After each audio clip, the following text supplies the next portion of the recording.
If you're like me, you're going to want to listen to it like 5 more times. You may need to listen to it 5 more times, and sit with all of the calls to wrestle theologically and practically how we live that out. I was definitely struck by how do we really look at the relationship between Christianity, capitalism, and the carceral state. At the core of that is so much of this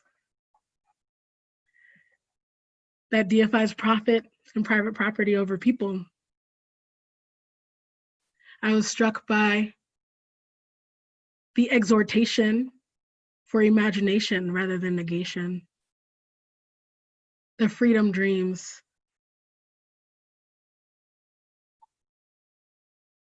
There's so much. I'm also grateful for Dr. McCormack rightfully citing the Black women who have been leading us in this for decades. I know there's more that you all are sitting with. Those are some things that popped up for me. And we are going to move into a time of question and answer. You all have been submitting questions, and we're going to give Dr. McCormack just a moment to breathe a little bit. And we'll start with a question that came during Dr. Samad's time, and then we'll kind of mix them up and allow for both of them to respond. So I'm going to check a like tech thing really quickly. Dr. Samad, can you hear me? I can hear you. Awesome. Okay. So I got to unmute myself. Okay, I will ask you the question here. Wait, mute yourself again. I have. You can hear me now. Okay, so I'm going to ask you the question here so you can hear me on my phone, and then you're going to unmute yourself on the computer so that we all can hear you. Does that make sense? Okay. So a first question for you, Dr. Samad. You use the word lawlessness used in describing what police function would persist in the midst of reimagining, right, lawlessness. And someone is asking of, if the law is contextual, how do we engage the law in a context evacuated from white supremacy, which has defined what lawlessness is for most of our time, right? So as to reimagine policing without reifying that which we are seeking to abolish. So without recreating the same thing, how do we engage with the fact that crime persists? Does that make sense? Yes. All right, you can unmute yourself on.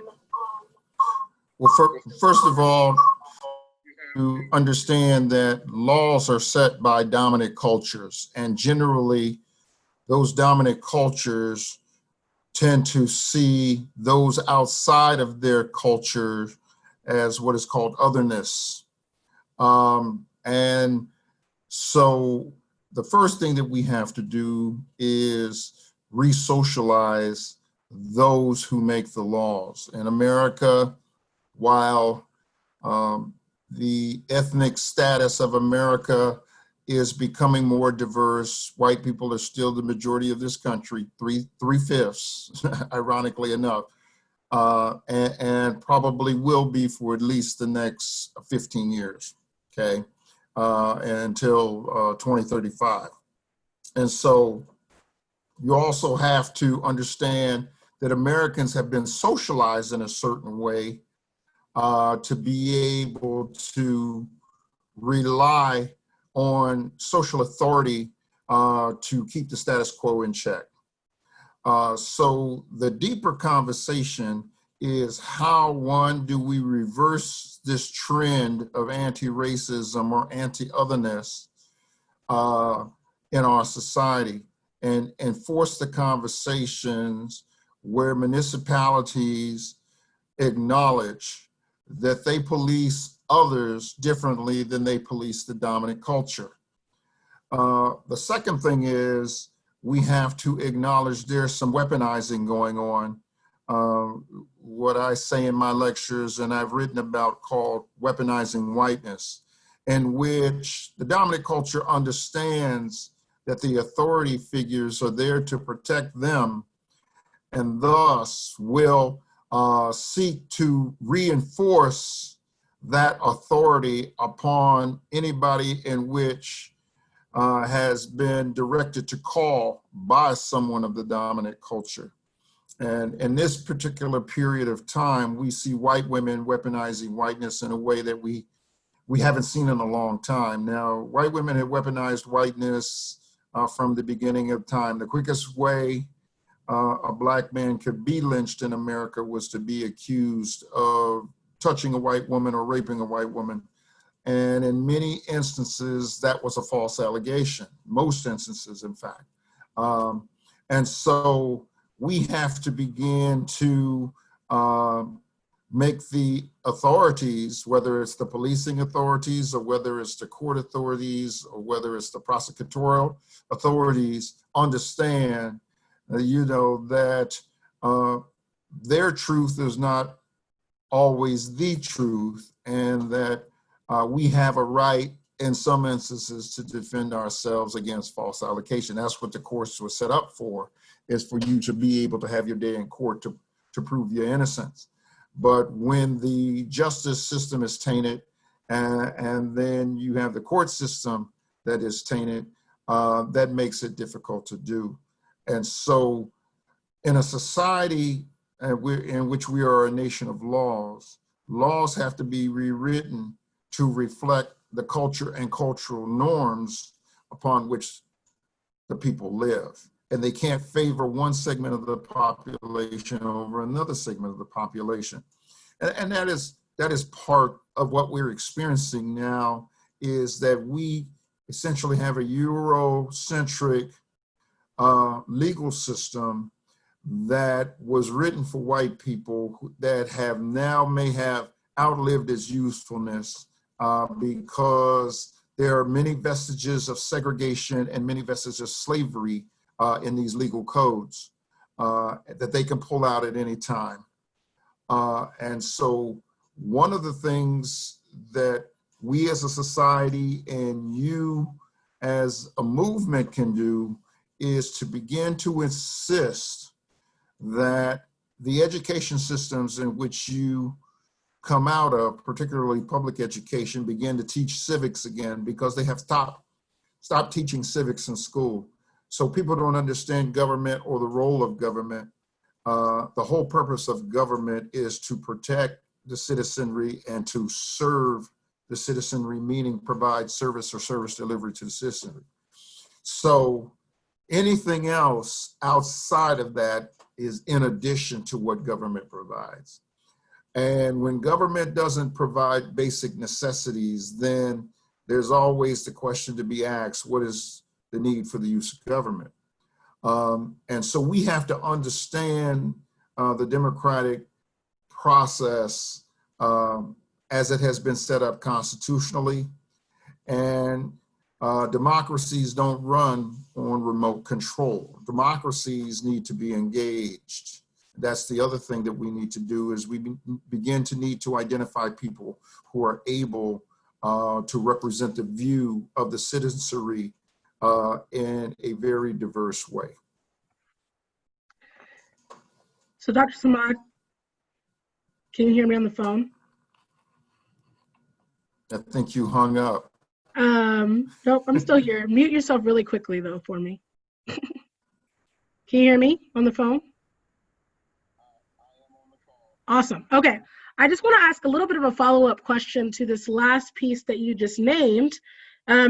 Is for folks who, aren't familiar with their local context as much around their local law, what are some ways that you suggest people start learning more about it? In the last way that you just referenced, people who can kind of more speak to those in power and to authority and engage in democracy. What are some ways that you suggest people begin that journey or continue that journey? We must Dr. Samad, okay, there you go. Yes, can you hear me? Yes. All right. The first thing that we must do is that we must insist that people be formally trained. Now, we have a segment of our society, there is an anti-intellectual movement going on in our society. One that attacks intellectualism and promotes anti-intellectualism. And so we see, particularly in this current administration, where anti-intellectualism is put on display on a regular basis, that people basically listen to him and then they model his behavior, okay? And so when we get in the halls of academia, don't take that for granted. You know, we do need to be formally trained in order to make democracy work. And we need to understand that what government is and what government is not.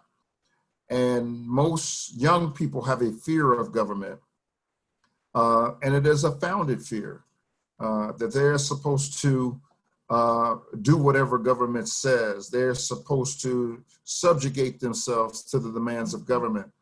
And when you really understand what government is and what government is supposed to do, that is a form of empowerment. And so many students, you know, avoid taking political science classes, you know, until their fourth year, or if they're in community colleges, the last semester before they graduate, and they think that they can finesse their way through those classes. And they oftentimes find out that this was something that they had been looking for, the type of information that they've been looking for. The other thing is to start circles of your own, in which many of you have organizations in which you bring people in to speak. Have people come in to speak about government and the role of government and how democracies work. And, you know, try to, you know, limit the amounts of rhetoric and ideological influences that sometimes take away from the structural lesson of how government works. You know, we live in a period of rhetoric, and we live in a period of folk wanting to have a lesser tolerance of somebody else's views. But the government is what it is. It's set up the way it's set up.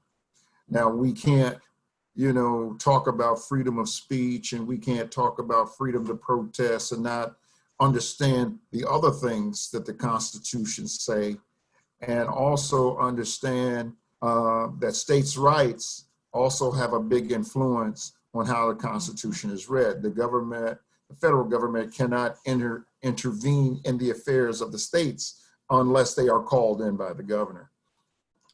And so, excuse me, many times states are able to fashion their own local cultures as a result of state and local laws that they have put in place. And those laws are different in all 50 states. There is nothing that is across the board outside of the Constitution and the Bill of Rights that states cannot influence. For instance, the right to vote, okay? All the federal government says is that you have the right to vote, but the states tell you who can vote and when you can vote.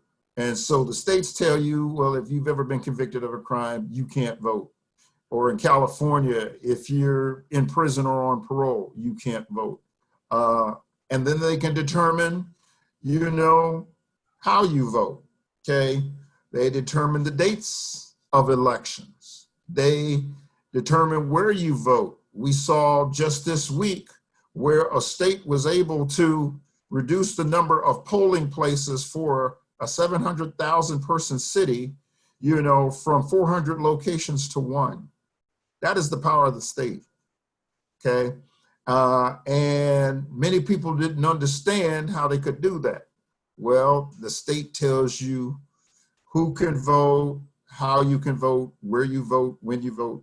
You know, the federal Constitution only says that the state cannot prohibit your right to vote, okay? And so we see these conflicts come into play. Yes.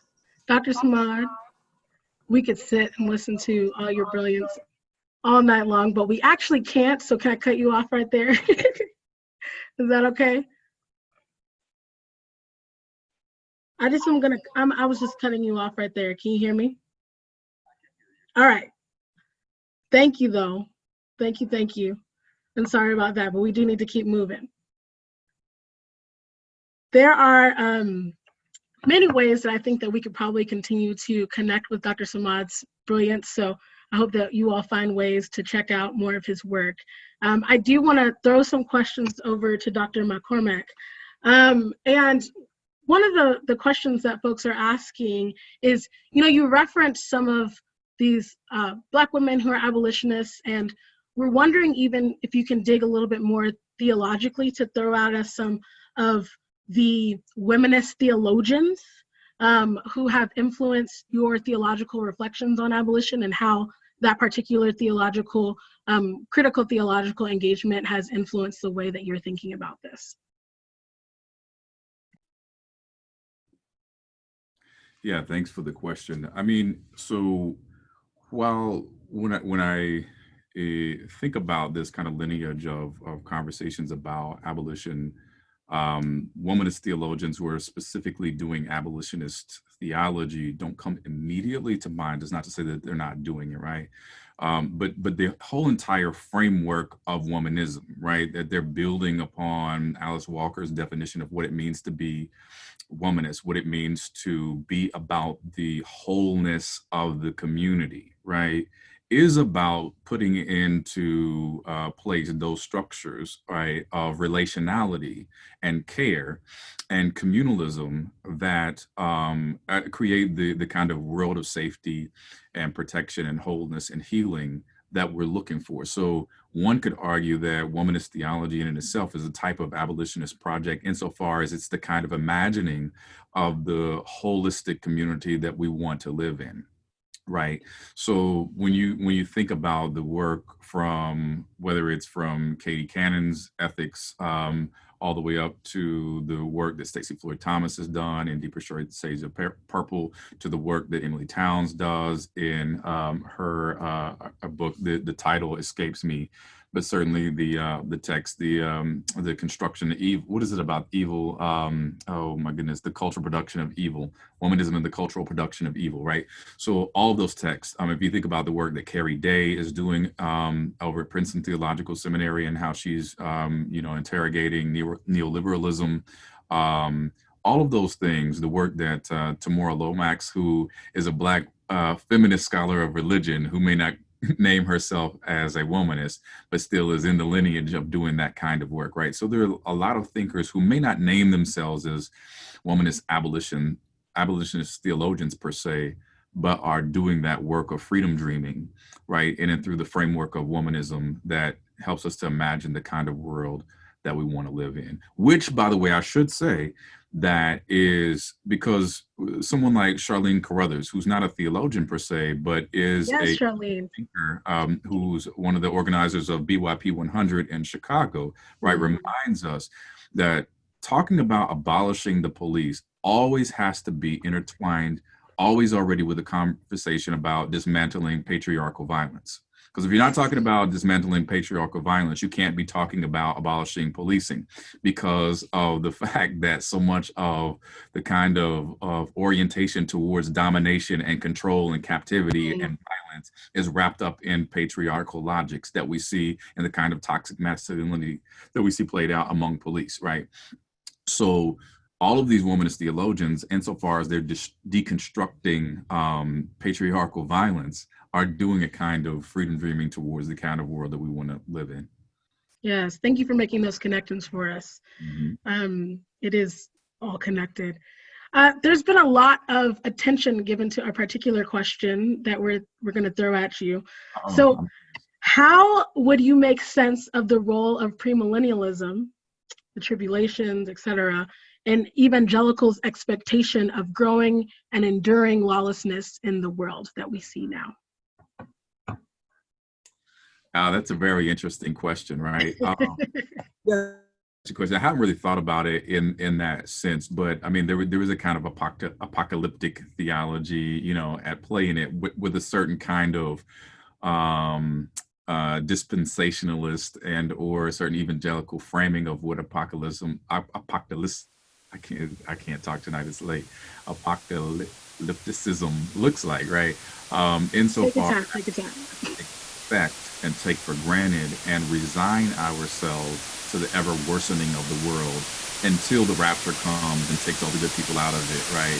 And then we have 1,000 years of the millennium, and then God comes in and reintroduces a just reign. Well, I mean, that's one reading of Revelation of the apocalypse. Another one is a very prophetic reading of it that is not so much about that vision of, premillennialism and tribulation at all, but is much more a very historical account of the prophetic critique that Christians were bringing to bear on the brutality of Rome, right, and the carceral logic and the punishment logic that it itself was imposing upon Christians who were being incarcerated, who were being killed by the state, who were being put to death, right? And so if one reads alternative accounts of biblical interpretation and theology around the book of Revelation, they would come to very different accounts about that type of theology, about what the apocalypse entails in the first place. There's much more a historical critique about the system of government under which first century Christians were living than it is about imaginations of the future. Not to say that it doesn't have implications for how we imagine the future that we want to live in, and have implications for the critiques that we bring to bear on the society that we live in now. But I just think, for me, I don't subscribe necessarily to that vision of the eschaton.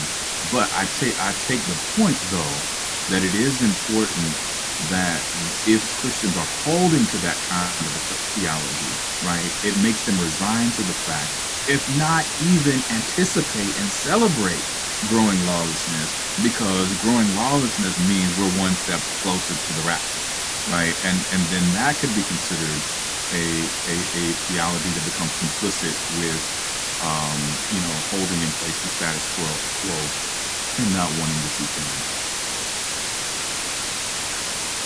Yes. What I might say off the cuff, without just throwing it out there. To think about it for a long time or deeply. Yes, I think it is. Yeah, and I feel that we have been in that wrestling. It's been a wrestling of more than pretty much since in Christian history, at least in the context of the U.S. In the last century or so, of what does that mean for then what it means to be the body of Christ, right? What does it mean to be the church if this is just what we're moving toward anyway, right? Which does make for a lot of complicity. I think I may be showing some of my own bias, but right, in the same way that we talk about, the Bible says there'll be wars and rumors of wars, right? And so why fight for a world that's less militarized and where we discourage world, or because the Bible tells us by prophecy that we should expect war, and so we resign to it. All these kinds of things are certain kind of Christian resignation as opposed to an orientation towards justice and liberation in the beloved community. Yeah. And I think I also, just likening back to your original presentation, I think you're also pushing us to think about not just complicity, but our culpability in this violence, our culpability in that continued militarization and this continued world that we live in, right? So that's also a different question of, if we have such a relationship with capitalism and property and things like that, we are culpable in this violence. We are culpable in the subjugation of people, rather than even just being complicit and letting it happen. Mm-hmm. Now I'm just talking to you. There is another question. So this will be probably our last question. But how can the church begin to reframe our understandings of God and of Christianity to move away from those that reinforce oppression? We were just talking about reinforce oppressive attitudes regarding policing and incarceration. How do we move away from this, especially as you spoke about not just negation but imagination? What are very practical ways that we begin to move away from what we have known and towards something else?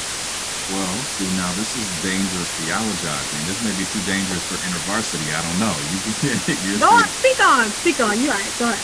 We do subversive theology, but we do subversive theology. But there is so much about, not only, as we talk about policing, people talk about it's interesting because I hear people say that, it's not enough to abolish the police, but but policing with a gerund on the end is something that is internalized within us. It is something that we do too. We police one another.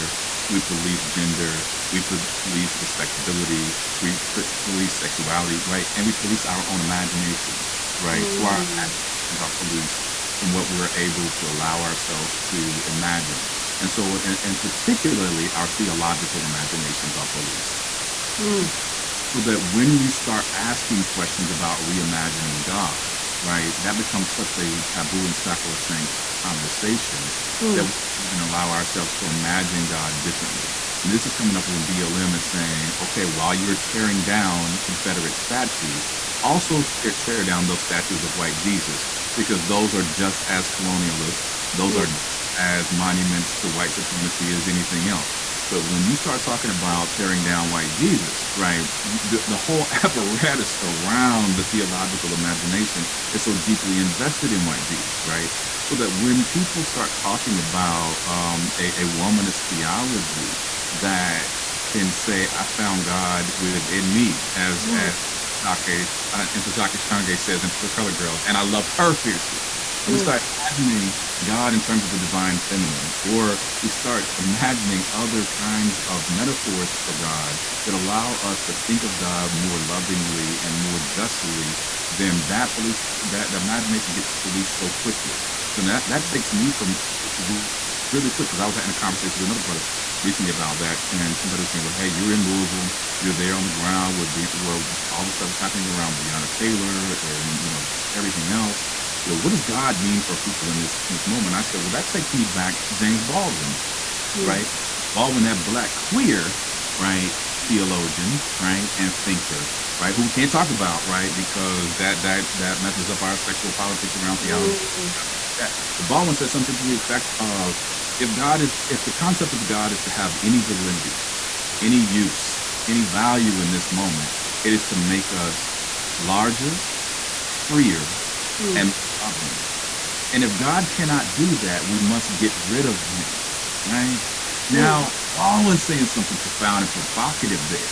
That if the concept of God is not making us larger, and Black people are always being called to shrink ourselves into other people's imagination and to shrink ourselves down into spaces and not take up too much space and not be moving really into white folks' spaces, as Dr. Samad and all of that, we're shrinking ourselves. But if God cannot make us large, right, into the fullness of the being that God has created us to be, if God cannot make us freer, right, and less shackled and less captive and less controlled and less dominated, right, if God cannot make us more loving, Baldwin says, then we should get rid of him. That's a heck of a thing, right? And what is it that we're imagining on the other side of that? And womanist theologians and queer theologians and nihilista theologians, right? And all of these theologians from the margins have given us alternative ways to imagine and think about God that are so much bigger than the colonial white imagination. Have given us a God that is always about policing us, about shrinking us, about making us smaller and taking up less space so that they can take up and enjoy all the space of the world, and that the world can be their playground to play in, while the rest of us are crowded off into the margin, or holed up in cells and captive in somewhere where we're out of the sight of their privileges. We need a God that makes us larger, reason, that makes us more loving. And if we can't do that, if God can't do that, then maybe we need to get rid of him, right? I mean, I think Baldwin is so much on target there. Now, it sounds blasphemous. It sounds blasphemous. It surely does. And there will be viewers, I'm sure, who will be appalled. But I think Baldwin, that young Pentecostal preacher, was very much on to something when he made that claim. I think about, now, if